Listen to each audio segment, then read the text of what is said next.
Non veg లా అనిపించే beetroot curry ఎలా చేయాలో చూద్దాం రండి. నమస్తే అందరికి, నేను మీ స్వేచ్ఛ. ముందుగా బీట్రూట్ ని తురుముకోవాలి.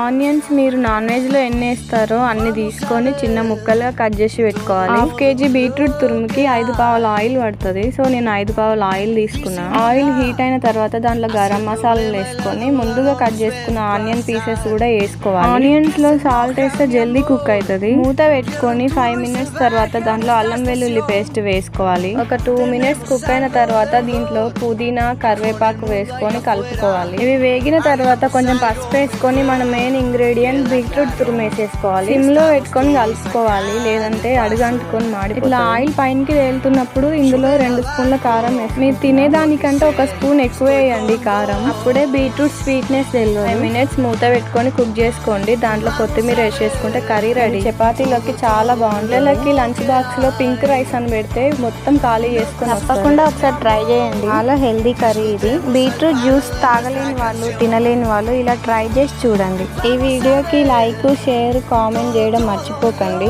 ఇంకా సబ్స్క్రైబ్ కూడా చేసుకోండి.